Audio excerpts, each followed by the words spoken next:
Bonjour à tous et bienvenue dans ce nouvel épisode consacré à la dévastation sur l'Allemagne et en fait au début de la Seconde Guerre mondiale dans cette vidéo. Dans une première vidéo, j'étais revenu sur les définitions de crimes de guerre, crimes contre l'humanité ou génocide d'après l'ONU et le droit international pour nous servir de repère. Et puis j'avais regardé les réactions des dirigeants américains et anglais au regard du massacre très récent de Boutcha, pour avoir une idée numéraire de ce que ces dirigeants-là nomment des génocides, des crimes de guerre majeurs, des crimes contre l'humanité, etc. Et puisque Kamala Harris s'était permis d'accuser la Russie officiellement devant le monde entier de crimes contre l'humanité dans la ville de Munich, à propos de ce massacre de Boutcha et en pensant à la guerre en Ukraine, je m'étais permis de regarder si les États-Unis ou la Grande-Bretagne n'avaient pas des choses à se faire reprocher dans la ville de Munich même. Il se trouve que les bombardements anglo-américains durant la Seconde Guerre mondiale sur la ville de Munich ont causé bien plus de morts que durant le massacre de Boutcha et d'un ordre à peu près équivalent à celui de la guerre en Ukraine aujourd'hui. Rien que dans cette ville de Munich. Donc on avait également évoqué la ville de Royan, dont j'ai déjà parlé dans d'autres vidéos, et j'annonce ici, j'en profite, c'est pour ça que je la mets sur la carte, que je vais y consacrer un épisode, puisqu'il y a beaucoup de choses à dire et sur ce bombardement de cette pauvre ville française qui a été dévastée, avec des centaines de morts, de façon tout à fait officiellement encore aujourd'hui mystérieuse. Donc on essaiera de voir un petit peu, et j'en donne déjà des éléments, si on peut avoir des éléments expliquant ce mystère. En tout cas essayer, au moins un peu. Le 14 février 1942, pour nous replonger dans la Deuxième Guerre mondiale rapidement, le ministère de l'Air du gouvernement britannique remet à l'attention de la Royal Air Force la directive sur le bombardement de zones. Vous voyez, c'est le début d'une histoire atroce. La directive donnait comme objectif, je cite, de concentrer les attaques contre le moral de la population civile ennemie, et en particulier les ouvriers des usines, de l'industrie, pardon. Dans le cas de Berlin, des attaques incessantes pour maintenir une psychose des raids et forcer à prendre des mesures de protection civile contre les attaques aériennes. Une psychose des raids. Vous voyez, je vais vous montrer des articles où accuser les autres de crimes contre l'humanité, même quand ils n'ont tué personne, parce que les explosions causent des dégâts psychologiques sur les civils, traumatisent des personnes, les empêchent de vivre, détruisent des commodités évidentes de la vie, et je suis d'ailleurs d'accord avec ça. Enfin là, on est sur autre chose. Le 21 mars, une modification de la directive précisa, donc quelques jours plus tard, concentrer les attaques incendiaires de façon à produire un effet spectaculaire. Eh bien, on va commencer avec l'effet spectaculaire, et ce que nous allons voir aujourd'hui n'est pas le maximum. Et pourtant, vous allez voir, c'est effroyable. Alors là, ces directives qui existent en elles-mêmes, par ailleurs, de cette encyclopédie, je me permets de dire qu'elles ont été recopiées en partie avec des citations, dont celle-ci, sur une page Wikipédia qui s'appelle « Directive sur le bombardement de zone du 14 février 42 », si vous voulez vous y reporter. Mais elles existent par ailleurs, et il y aura d'autres sources. De plus, dans une directive approuvée lors de la conférence de Casablanca en janvier 1943, un petit peu plus tard, il est précisé que les objectifs des bombardements stratégiques étaient, là aussi je cite, la destruction progressive du système militaire, industriel et économique allemand, et l'ébranlement moral du peuple allemand jusqu'à ce que sa capacité de résistance armée soit irrémédiablement affaiblie. Toute attaque qui vise intentionnellement des civils est un crime de guerre majeur. C'était les paroles de Joe Biden récemment. Ben, je vous demande de quoi s'agit-il. Donc, le 24 février 1942, 10 jours après la remise de la directive à la Royal Air Force, Sir Arthur Traver Harris, dont je reparlerai dans d'autres vidéos, et où je donnerai des extraits de son livre compte rendu que je vous mets ici à l'écran, Bomber Offensive, qui avait été traduit, Les bombardiers attaquent, dans une vieille édition française, qui est un livre, vous savez, qui a gêné. Sir Arthur Traver Harris est nommé commandant en chef du Bomber Command, et c'est lui qui va prendre particulièrement à cœur sa mission. Et lors des rapports sur les différents fronts et les différentes armées à la fin de la Seconde Guerre mondiale alliée, le seul rapport qui ne sera pas rendu public, c'est le rapport de l'armée aérienne, et pour cause. Tout le monde comprend bien qu'il y a un problème. En attendant, on va aller voir de près les débuts de la dévastation sur l'Allemagne. L'exemple d'Essen, tout d'abord. Une ville industrielle harcelée. Alors Essen, à l'époque, c'était la 6e ville d'Allemagne. 680 000 habitants. Alors les recensements que j'ai pris pour cette vidéo et les suivants, ce sont des recensements avant-guerre. Je crois que c'est des recensements en 1938 qu'il y avait eu, 36, 38. Ça dépend des données, donc en gros on peut parier sur un tout petit peu plus en général, et puis voilà. Ces bombardements donc, ont commencé tout de suite, en mars 1942. C'est l'une des premières villes qui a été attaquée. Et ils sont poursuivis jusqu'en mars 1945, ce qui nous fait un bilan sur 3 ans de bombardement. d'où la ville industrielle harcelée. On recense durant ces 3 ans 23 journées-nuits d'attaques différentes. Au total, elles ont mobilisé 5750 bombardiers, qui ont largué 37 011 tonnes de bombes. Je précise là, et je ne le ferai plus, que les sources de ces bombardements, je les ai trouvées sur différents sites internet et différents magazines et lectures que je possède. Parfois, les sources ne correspondaient pas. En général, il n'y a pas un écart fabuleux, mais des fois, il y a quelques dizaines d'avions, quelques milliers de tonnes de bombes. En général, du coup, j'ai fait des moyennes, j'ai pris des chiffres qui revenaient le plus. On n'est pas là dans une étude extrêmement précise. Qu'il y ait eu 36 000 ou 38 000 tonnes, ce n'est pas important. Ce qui est important, c'est de comprendre l'échelle de grandeur, l'ordre épouvantable qu'ont à subir les populations dans la ville d'Essen. Et donc, justement, 3 ans de bombardement général, il n'y a pas de statistiques fiables sur le nombre de morts qui s'évalue à plusieurs milliers, sur le nombre de blessés à plusieurs dizaines de milliers, et sur les dévastations qui s'effectuent en centaines de milliers en fait de sans-abri, hein, c'est le code de ce que j'ai pris là. Et donc, c'est pour vous donner l'idée des ravages monstrueux que cette opération de bombardement va comporter sur les villes allemandes, les unes après les autres, durant la Seconde Guerre mondiale. Mais ensuite, je vais prendre des exemples plus ciblés et précis. Là, vous voyez, c'est une image que j'ai trouvée, une photo plus exactement, de la ville d'Essen en 1947. Voilà.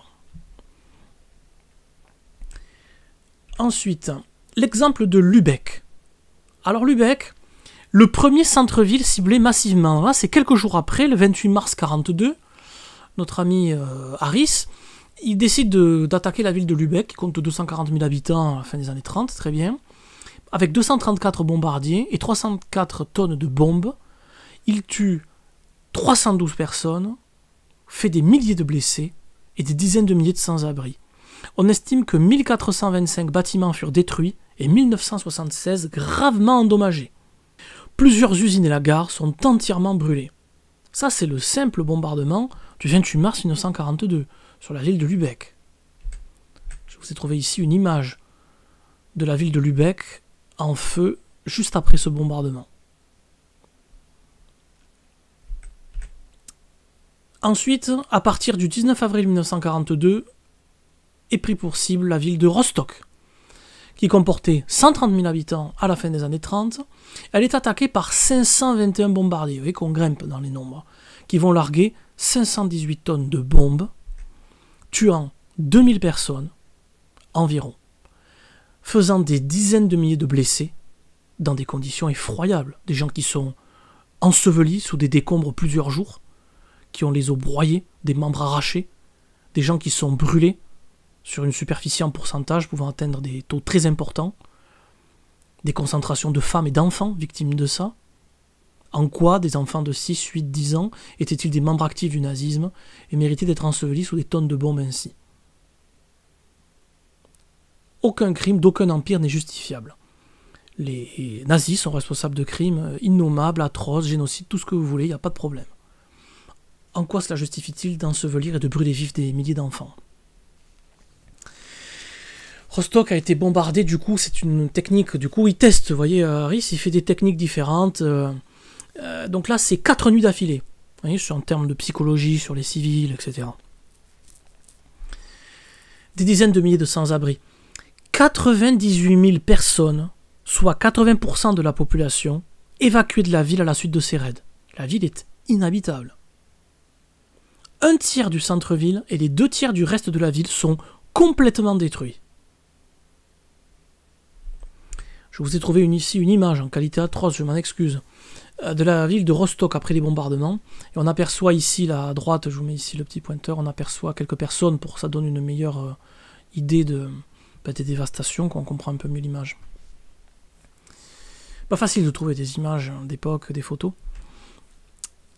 Dernier exemple pour aujourd'hui, la ville de Cologne, qui va subir le premier raid dit de 1000 bombardiers. Oui, c'est comme la ferme des 1000 vaches, là on a les raids de 1000 bombardiers. C'est l'industrie à haut niveau du bombardement massif sur des populations civiles.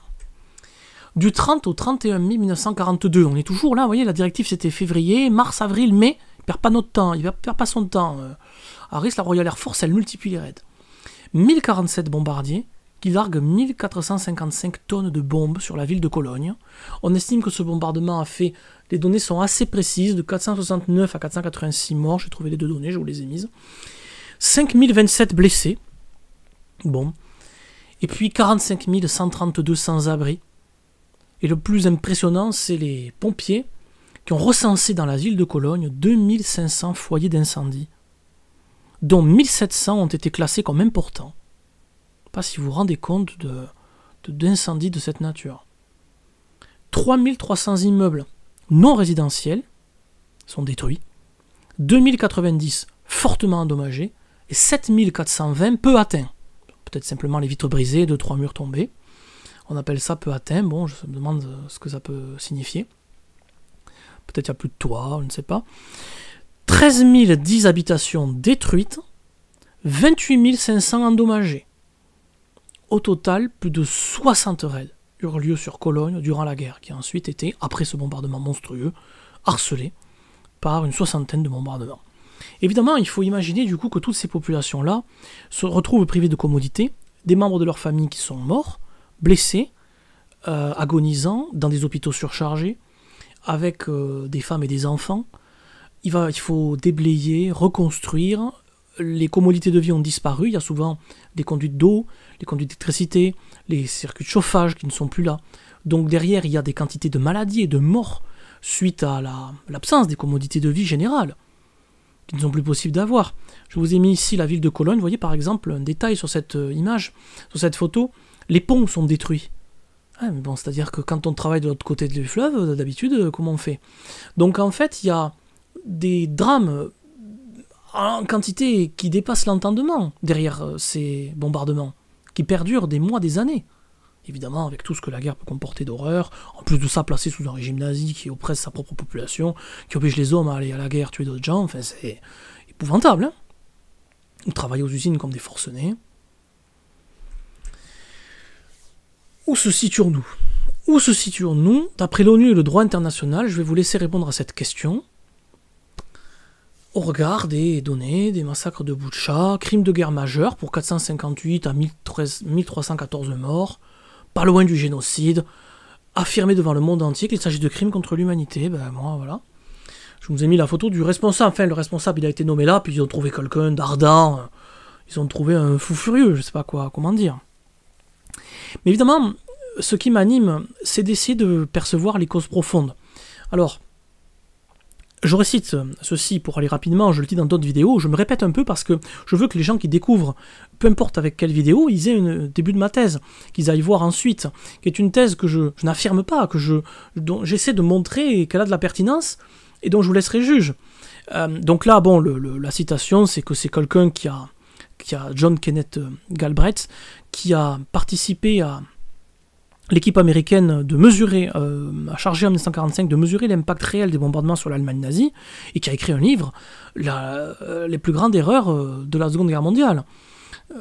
C'est pour lui, ça a servi à pas grand-chose. Donc, ce qui peut sembler expliquant, c'est que on peut se dire, bon, ils ont tenté quelque chose, et puis au bout d'un moment, ils se sont rendus compte que ça marchait pas trop, puisque les rapports étaient là, hein, la population ne perdait pas morale, les usines continuaient à produire beaucoup, en plus, une grande partie des usines en Allemagne étaient des filiales d'entreprises américaines, j'ai eu l'occasion de l'expliquer, que les bombardements évitaient, et avec Laurent Niger, nous avons eu l'occasion de rappeler, dans l'entretien que j'ai réalisé avec lui, qu'il y avait même des responsables des entreprises américaines qui disaient, attention, ne bombardez pas trop près de cet endroit, on a des filiales à nous là-bas, mais elles produisent pour l'Allemagne nazie. Donc on est sur notre univers, vous voyez, dans les hautes sphères des milieux industriels, on a d'autres enjeux. Donc il y a, chez moi, pas de monocausal, je pense qu'il y a beaucoup de choses qui expliquent ces bombardements, l'entêtement d'individus, les structures lancées, les productions massives qu'il faut bien utiliser et employer, il y a aussi des intérêts industriels évidents, et il y a d'autres raisons plus profondes sur des techniques, des stratégies impériales de domination. C'est ce que je vous ai mis ici pour conclure, d'autres objectifs inavouables. La stratégie impériale des prix remboursables, je le dis, je le redis et je le redirai. John Perkins, qui est quelqu'un qui a été assassin financier pour le compte de l'Empire américain beaucoup plus récemment, qui a écrit un livre sur la révélation, qui en a écrit même 2, sur son travail en tant qu'assassin économique. Et il explique Comme leurs homologues de la mafia, les assassins financiers accordent des faveurs, lesquelles des prêts pour développer les infrastructures. Le pays récipiendaire doit tout rembourser, capital et intérêt. Et si l'assassin financier a bien travaillé, les prêts sont si élevés que le débiteur faillit à ses engagements au bout de quelques années. Ce que nous explique John Perkins dans ce livre, c'est que la dette est une astuce de domination impériale, sciemment réfléchie et pensée comme étant un moyen d'être irremboursable en elle-même. Cette dette auprès de ceux qu'on l'a fait contracter, il faut trouver des raisons pour faire contracter des dettes aux autres. Et une fois qu'ils ont contracté des dettes, on se débrouille pour qu'elles soient trop importantes, irremboursables. Et du coup, on tient l'autre et on lui exige des contreparties en échange des facilités de remboursement, de retard de paiement. C'est un principe mafieux, c'est un principe d'empire, de vorace, de vampire sur le monde, vous voyez ? Alors, tout comme la mafia, nous dit John Perkins, c'est pas moi, nous réclamons notre dû sous l'une ou l'autre des formes suivantes. Alors là, il nous raconte la deuxième moitié du XXe siècle, puisque c'est là où lui a travaillé. Dans les années 60-70, le contrôle des votes aux Nations Unies, l'installation de bases militaires, l'accès à de précieuses ressources comme le pétrole, le canal de Panama, parce que lui, il a travaillé en Amérique latine, au Moyen-Orient. Donc ce sont des choses avec lesquelles il a été directement confronté. Mais on peut imaginer beaucoup d'autres contreparties. Évidemment, le débiteur nous doit encore l'argent. Et voilà donc un autre pays qui s'ajoute à notre empire global, l'empire s'en tient pour capturer et pour contrôler. Et bien évidemment, l'un des moyens de faire contracter des prêts irremboursables à des pays, c'est de leur accorder des prêts comme reconstruction. Et pour pouvoir reconstruire, il faut préalablement avoir détruit. Mais ces prêts, pour les rendre nécessaires, encore faut-il qu'il y ait besoin de reconstruire dans certaines situations. Je n'affirme pas, je pense qu'une partie des dirigeants anglo-américains durant la Seconde Guerre mondiale avaient à l'esprit que détruire un maximum leur permettrait de tenir les pays obligés de reconstruire grâce aux prêts accordés en faveur de ces reconstructions. Merci à tous de m'avoir écouté jusqu'ici et à très vite pour une prochaine vidéo. N'oubliez pas de commenter, de mettre j'aime, de partager, de me laisser un don si ce que je vous fais mérite selon vous d'être soutenu. À très bientôt.